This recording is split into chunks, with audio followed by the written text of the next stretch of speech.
انا مسافره. تعالى اقول لكم بقى ايه اهم حاجات لازم تاخدوها معاكم في شنطه السفر بكل التفاصيل. وبجد الفيديو ده هيفيدكم في اي سفريه ليكم، عشان ده بعد غلطات كتير في السفر وحاجات كتير نسيتها. فانا ايمان ودي سنه اولى سفر. تعالى اقول لكم اهم حاجات تاخدوها معاكم في شنطه السفر، عشان ده بقى خلاصه سنين من السفر. حاجات كتير كنت بنساها، غلطات كتير كنت بعملها. وهكلمكم النهارده على الحاجات او الشنط اللي بتطلع على الطياره. يعني هقول لكم ايه اهم حاجات تاخدوها معاكم. انا هغششكم حاجه محدش يعرفها لسه. انا رايحه بلد تلج جدا، فهقول لكم بقى انا هاخد ايه كمان زياده في الشنطه. اول حاجه لازم تكون معاكم في شنطه سفركم هي دي حاجه مستحيل اسافر من غيرها، وهي شطافه السفر. ليه؟ عشان معظم البلاد بره البلاد العربيه وكوريا واليابان ما بيكونش عندهم اي شطافات. ودي حاجه يعني انا اتعلمتها من سنين كتير قوي، من اول ما ابتديت اسافر لاول بلد. اول ما اتصدمت في البلد دي وما لقيتش شطافه، فدي بقت حاجه اساسيه معايا. دي بتلاقوها على مواقع كتير قوي اونلاين، سهل تستخدموها، وكمان تبقوا ضامنين ان انتوا في التمام وانتوا معاكم شطافه السفر. دي اول حاجه بحطها في شنطتي قبل ما افكر في اللبس، قبل ما افكر في اي حاجه خالص. في حاجات منها متطوره بقى بتتشحن وبيكون ليها اشكال مختلفه، بس اوكي انا دي بالنسبه لي انا كده في التمام. تاني واهم حاجه مستحيل اسافر من غيرها هي الاختراع ده. الاختراع ده يا جماعه اسمه الاير تاج. الاير تاج دي كانت سبب ان انا الاقي شنطتي ضاعت وانا في اوروبا. فتحت على الموبايل، انا كنت هطلع الطياره وانا بعمل بوردنج حصل لي مشكله فاتاخرت فما طلعتش الطياره، عشان هما كانوا بيتكلموا بالاسباني وغيروا الجيت وانا ما اكتشفتش. فالناس قالوا لي ان شنطتك هتلاقيها موجوده تحت على ستير نزلت من الطياره، وانا كنت حاسه انه استحاله، لان بالظبط احنا كنا واقفين على الجيت، بتاعه الطياره، فاكيد ما لحقتش تنزل. فقعدت اقول لها لا اكيد الشنطه بتاعتي استحاله تكون نزلت. قالت لي لا هتنزلي تلاقيها تحت. نزلت قعدت ادور على شنطتي ما لقيتهاش خالص. وكان في فتره كل الناس اللي في اوروبا الشنط بتاعتهم بتضيع. اسال في لوست اند فاوند، الناس تقول لي بقالهم اسبوع، بقالهم اسبوعين، بقالهم شهر مش عارفين يلاقوا شنطتهم. ايه اللي حصل؟ ان انا كنت جايبه دي اير تاج من اي بقى مكان. لو في الايفون والاكسسوارز بتاعته بتعملوا سينك ما بينها وما بين الموبايل بتاعكم، وبتحطوها في الشنطه. يعني بتفتحوا الشنطه وبتحطوها في اي مكان جوه الشنطه. بعد كده لما بتطلعوا، حتى اول ما تنزلوا من الطياره او تروحوا اي مكان، انتوا بتقدروا تفتحوا فايند ماي لاجج، او تحطوا تعملوها بقى زي فايند ماي ايفون، دي فايند ماي لاجج، وبتشوفوا الشنطه بتاعتكم فين بالظبط. انا لما ضاعت فتحت بعد شويه لقيت ان شنطتي راحت المدينه الثانيه اللي كنت هروحها بعد اسبانيا، وفعلا لقيت شنطتي بالظبط. نزلت لهم بلغت عن الشنطه ووريتهم، وقعدوا يقولوا لي ايه الاختراع ده، مش يعني مع ان انا كنت في اوروبا، بس هم مش بيستخدموا الحاجات دي خالص. وده كان سبب ان انا رحت المدينه بقى الثانيه بطياره ثانيه، وكل ما بتقربوا من الشنطه بتاعتكم بتعمل صوت تين تين تين تين، وبتفضل تقرب لحد ما تلاقوا مكان شنطتكم بالظبط. فلو انا هقول لكم اختراع ما ينفعش تسافروا من غيره، هو هيكون الاير تاج. ده هينقذكم، عارفين شنطتكم فين ان كيس شنطتكم ضاعت في اي مكان، اتلخبطت مع اي شنطه في اي مطار تاني، دي هتخليكم تلاقوا الشنطه. ثالث واهم حاجه بحطهم في الشنط بتاعتي هي المشتركات والمحول بتاع الفلاش. يعني في بلاد بتبقى لازم يكون في ناحيتين بس كده، وفي بلاد تانية بيكون 3. فانا بيكون معايا الاثنين، بيكون معايا اللي ينفع نشغلها على 3 واللي ينفع نشغلها على 2. وكمان لازم اخد وصلات زياده، يعني اخد الوايرز دول، اخد كذا واحد، عشان ممكن واحد يبوظ مني. ممكن مش بسهوله ان انا الاقي البلد دي الاقي فيها واير، او اكون محتاجه الموبايل دلوقتي، وباخد واير كذا حاجه، يعني كذا شكل، عشان اضمن ان انا معايا كل الحاجات اللي تخص موبايلي، المايك بتاعي، الكاميرا بتاعتي، كل حاجه تبقى معايا. ففي كده دول ما اقدرش اسافر من غيرهم، ومهمين جدا. وعايزاكم تكتبوا ورايا الحاجات وتعملوا سيف للفيديو، عشان وانتوا بتحضروا شنطتكم يكون معاكم الليسته دي بالظبط، وتكتبوا فيها كل الحاجات المهمه اللي هتضمن لكم سفريه امان معاكم فيها كل حاجه ممكن تحتاجوها. اهم حاجه لازم يكون معاكم في السفر هو الميزان بتاع الشنط. عايزه اقول لكم ان ده يعني بيكون سبب الناس اللي ما بيكونش معاها الميزان بيفضلوا عارفين المنظر بتاع الناس لما بتكون واقفه على البوردنج وتقعد تفضي في الشنط بتاعتها وتلبس الجاكيت بتاعتها، وتضطر ان هي تسيب حاجتها في المطار. يعني شاريين حاجات بس هيسيبوها عشان الجمارك طلعت زياده، ده بسبب ان هم ما عرفوش وزن الشنطه بتاعتهم الاول. فالميزان بتاع الشنطه ده بيعمل ايه؟ انتوا بتوزنوا الشنطه بتاعتكم قبل ما تمشوا بشويه، مش في نفس اليوم. ليه؟ عشان لو عايزين وزن زياده تقدروا تطلبوه اونلاين، وانتوا لو دخلتوا في الميعاد بتاع البوردنج بتاع التشيك ان انتوا مش هتعرفوا تزودوا شنطه، يعني خلاص هيبقى لا لازم تدفعوا في المطار، وده بيكون اكتر رقم ممكن تدفعوا ان انتوا تدفعوا وانتوا في المطار. فتوزنوا شنطتكم بالميزان ده قبل ما تطلعوا، ويكون عندكم حل من الاثنين، لا الا تستغنوا عن شويه حاجات او ان انتوا تحجزوا وزن زياده. فتالت حاجه ما بستغناش عنها في شنطه سفري ولازم تكون معاكم في اي شنطه سفر هي الميزان بتاع الشنطه. في حاجه مهمه بقى وبرده ما ينفعش نسافر من غيرها عشان احنا عايزين نصور ونعمل ذكريات في اي بلد بنسافرها، وانا بالنسبه لي عشان بكون عايزه اعمل فيديوز هو الباور بانك. بجيب باور بانك يكون بيشحن يعني مده طويله، بس معلومه مهمه جدا، الباور بانك ده ما ينفعش تحطوه في شنطه السفر. الباور بانك ده لازم يتحط في الشنطه اللي على ايديكم، لان ممنوع يكون في شنطه السفر. ومره نسيته في شنطه السفر وفضلوا يندهوا عليا في المطار، حسيت ان انا عامله كارثه، وفضلوا يندهوا عليا ويقولوا لي ادخلي التفتيش وطلعي الحاجه من الشنطه. فبالنسبه لي الباور بانك حاجه مهمه جدا، بس بناخدها معانا على شنطتنا اللي بتطلع على الطياره. نكمل بقى الحاجات المهمه اللي لازم تكون معايا في شنطه سفري، وانا قلت لكم ان الفيديو ده هيفيدكم جدا. اهم حاجه تكون معاكم كل الادويه اللي ممكن تحتاجوها. زي ايه؟ انا باخد دايما معايا الدواء ده بتاع الالام بتاعت الركبه، الظهر، كل الالام بتاعت العظم، عشان لو انا هعمل هايكنج او انا همشي كتير في البلد دي وتعبت يكون معايا. تاني حاجه لازم يكون معايا دواء للحساسيه، لو حصلت لي حساسيه من اي اكل موجود في البلد دي. لو حصل لي اي برد يكون معايا مضاد حيوي، لازم يكون معايا مسكن، ويكون معايا فيتامين سي، وقطر عشان الحساسيه، وكريم لاي حاجه ممكن تحصل، ده عشان الحساسيه او الفطريات لو تعرضت لاي مشكله في البلد دي. وده طبعا فيتامين سي ده ما اقدرش استغنى عنه كل يوم، عشان ممكن اكون مش باكل كويس في البلد دي ولو اكلها وحش. فشنطه الادويه دي لازم تاخدوها معاكم، وهكتب لكم بالتفاصيل او هعمل لكم فيديو تاني بالتفصيل عن كل الادويه اللي ممكن تحتاجوها، بس انتوا هتلاقوا نفسكم عارفينها، الادويه اللي كده كده تستخدموها. وتاني حاجه المسكنات، المضاد حيوي، ولو في اي حساسيه في الجسم، وقطره للعين، وفيتامينز. دول بقى الترافل سايز اللي بحط فيهم كل البرودكتس اللي بكون محتاجها. ازايز بشتريها عشان احط فيها كل البرودكتس اللي محتاجاها، زي الشامبو والشاور جيل والكريم والحاجات دي كلها، عشان ما تاخدش مكان. فبحب اجيبهم عشان احط على قد الوقت اللي انا مسافراه، ما اخدش معايا كميات كبيره قوي، خصوصا ان انتوا ممكن تضطروا ان انتوا تاخدوا الحاجات دي على الشنطه اللي طالعه الطياره اللي هي الكاري اون، فلازم تكون اقل من 100 مللي، بيكون باين شويه المنتج اللي فيها. فدول بالنسبه لي بحبهم قوي عشان يكون معايا في اي سفر. في اختراع اشتريته وانا في اليابان، والاختراع ده ما حصلش. ايه بقى ده اسمه انتي رينكلز سبراي. ده سبراي يا جماعه بيكوي الهدوم، مش طول الوقت ببقى عارفه اخد مكوه معايا، خصوصا المكوه بيكون حجمها كبير جدا وهتاخد من حجم الشنطه، وساعات باخد المكوه وبكون رايحه كذا بلد فبنساها في اول مكان انا بكون فيه. فانا لقيت الاختراع ده بقى وانا في اليابان، انتي رينكلز، بترشوه على الهدوم وبتسيبوها كده على الشماعه بيفرد الهدوم. فده بالنسبه لي اختراع ما حصلش.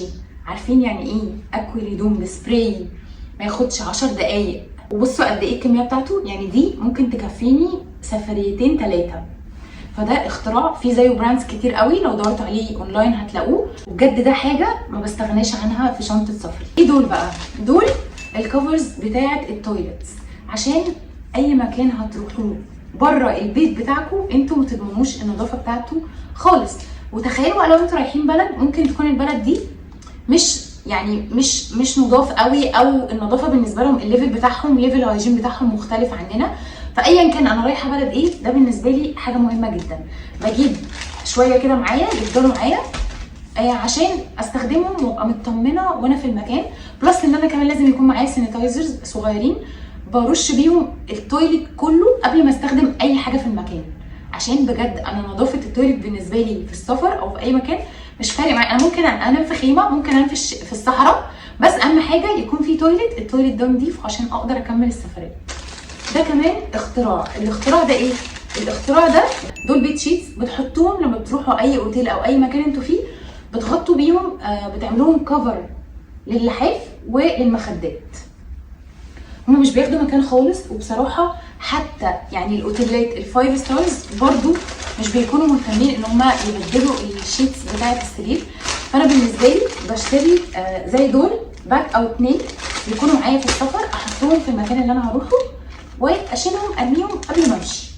فدول بالنسبه لي برضو اختراع، لان انا كمان مسافره بلد انا مش عارفاها كويس قوي ومش عارفه ليفل الهيجين فيها عامل ازاي. بلد خطيره بس مش متطوره قوي، فانا بالنسبه لي دول ما اقدرش استغنى عنهم، خصوصا لو انا هاجر بيت كمان، فلازم انام على حاجه الحاجه دي تبقى بتاعتي. فدول بيت شيتس كده بتشوفوا بصوا مكتوب عليهم ان هما بيكونوا للسفر اهو، disposable travel package، دول عشان السفر.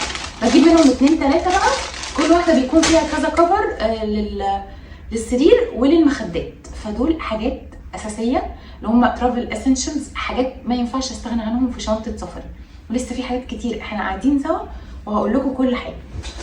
اكتر حاجه بتوفر معايا في المساحه في الشنط هي الاورجنايزرز دول، انا بشتريهم موجودين بقى في اماكن كتير قوي، موجودين اونلاين، موجودين في ميني سو بكل فروعه. عايزه اقول لكم ان دول بيكون ليهم كذا سايز، يعني كل واحده بيكون ليهم كذا سايز، بختار كل واحده احط فيها حاجات معينه.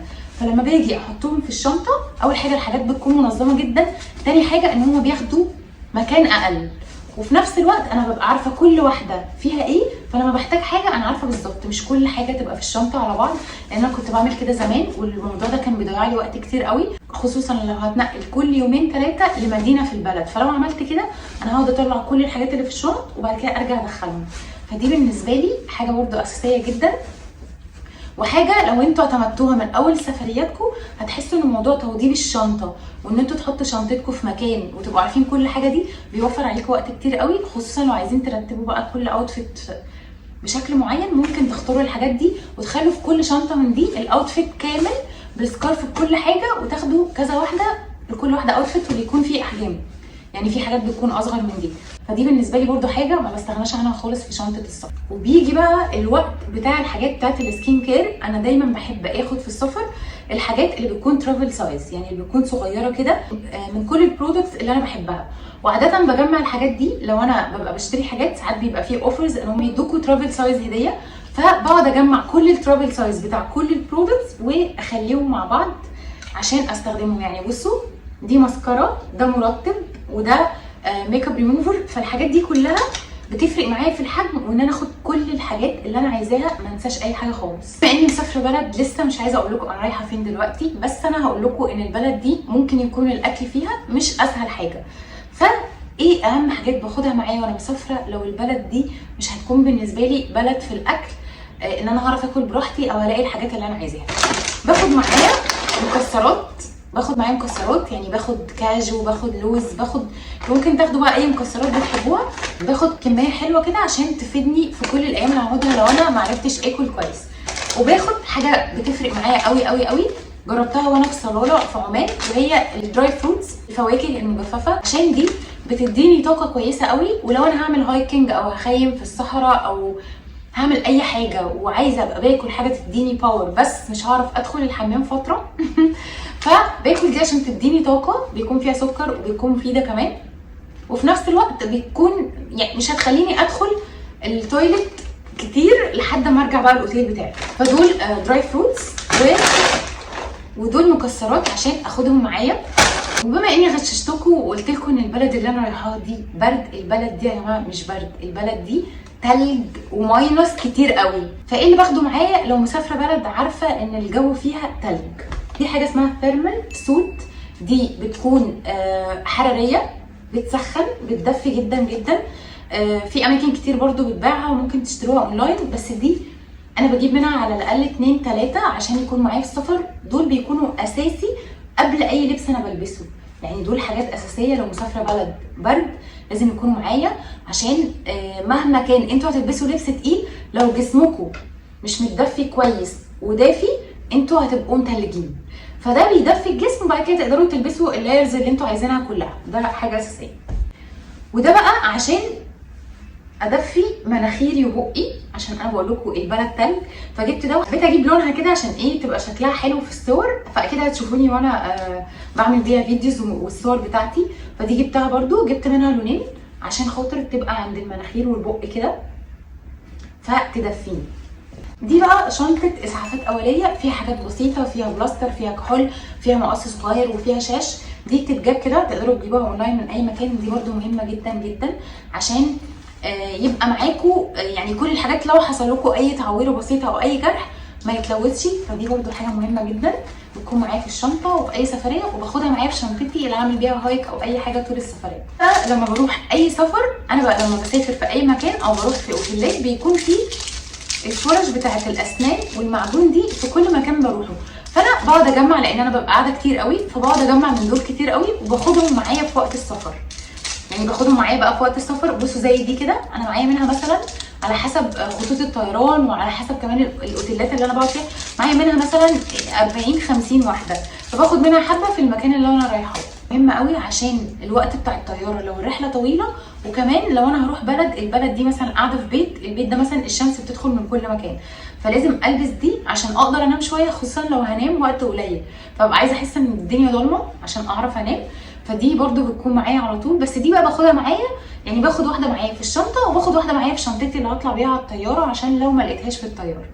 دي كمان حاجه مهمه جدا بالنسبه لي، لان انا طول الوقت ببقى عايزه اراجع الحاجات اللي انا عايزه اعملها، او ان انا او وقت الرحله طويل قوي فعايزه اشغل نفسي بحاجه، عايزه اسمع بودكاست، عايزه اسمع حاجه تخليني ريلاكس. فدي بالنسبه لي مهمه باخدها معايا، بس دي باخدها معايا برده في شنطتي مش في الشنطه اللي هتطلع الطياره. عشان كده قلت لكم انا باخد وايرز كتير قوي، عشان دي كمان ليها واير فممكن استخدمه، ممكن الواير التاني يبوظ فيبقى معايا واحد بس، فباخد كذا واير عشان يبقى معايا.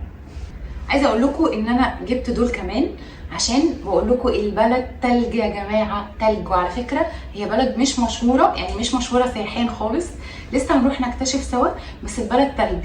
فمن اكتر الحاجات برضو اللي بتخلي الجسم يبقى سقعان او يبقى كويس الودان. فجبت دي، جبت اتنين وسعرهم بصراحه كان اونلاين كان رخيص جدا، فاشتريت الاتنين دول عشان البسهم طول السفريه. وعشان البلد تلج زي ما قلت لكم لازم اخد جزمه تكون مناسبه للتلج، تكون مش بتزحلق، وتكون ووتر بروف عشان الميه لو انا مشيت بجزمه عاديه في التلج والتلج ده دخل جوه رجلي بجد انا مش عارفه امشي. فدي بصوا عاليه ووتر بروف وكمان مش بتزحلق خالص عشان امشي على التلج براحتي واعرف اصور لكم فيديوهات. النصايح التانيه اللي اقولها لكم ان انتوا يكون معاكم يعني لبس، ممكن يكون ما عندكوش وقت ان انتوا تغسلوا او المكان مش هيبقى مناسب ليكم ان انتوا تغسلوا، فتاخدوا معاكم لبس بزياده. لو انتوا هتقعدوا 3 4 ايام خدوا لبس ل6 ايام احسن، خصوصا في الحاجات اللي بتبقوا عايزين تغيروها على طول الوقت. خدوا شرابات بزياده، ده مبدئي في الحقيقه، شرابات شرابات شرابات. دي معظم الحاجات اللي انا باخدها معايا في شنطه السفر. حبيت ان انا اشارك معاكم الحاجات دي عشان بجد تفرق معاكم، واكتبوا دايما ليست بالحاجات اللي انتوا عايزين تاخدوها معاكم. لو انا نسيت حاجه قولوا لي في الكومنتس، بس انا حاولت اجيب لكم كل الحاجات اللي ممكن تحتاجوها في شنطه سفركم وتكون معاكم، عشان لما توصلوا اي بلد تحسوا ان انتوا في الامان، خصوصا لو انتوا رايحين بلد مثلا لو انتوا محجبات ومش واخدين معاكم طرحكم لبسكم، تروحوا البلد دي تلاقوا نفسكم ان انتوا مش عارفين تعملوا ايه. الاير تاج عشان شنطتكم ما تضيعش، تبقوا عارفين الشنطه كويس ايه. وعايزه اقول لكم كمان نصيحه في موضوع الشنطه، صوروا الشنطه بتاعتكم بعد ما تحطوا فيها كل حاجه جواها، خصوصا لو في حاجه غاليه زي انتوا حاطين مايك او اي حاجه حاطينها جوه الشنطه، وصوروا شكل الشنطه من بره ان هي سليمه وكويسه، عشان دي حاجه هتفرق معاكم جدا. لو حصل اي حاجه في شنطتكم هتقدروا تاخدوا تعويض كويس جدا من شركه الطيران لو انتوا معاكم الصوره. وكمان لو في اي حاجه شاريينها يعني غاليه والريسيت بتاعها معاكم، صوروا الريسيت دي تكون معاكم، عشان برضو شركه الطيران في الوقت ده هتدفع لكم فلوس كتير جدا. دي معظم الحاجات اللي باخدها معايا في شنطه السفر. متحمسه جدا ان انا هشارك معاكم السفريه الجايه دي، وهقول لكم على كل حاجه ممكن تكونوا محتاجينها في السفر، وكل حاجه عن البلد اللي انا مسافرها، عشان لو قررتوا ان انتوا تروحوها بعدين تكونوا رايحين البلد كانكم حافظين كل حاجه فيها. قولوا لي بقى في الكومنتس لو الفيديو فاتكم، وكمان قولوا لي مستنيين ايه الفيديوهات الجايه، وتوقعوا البلد يا جماعه. انا عايزاكم تتوقعوا انا رايحه بلد ايه.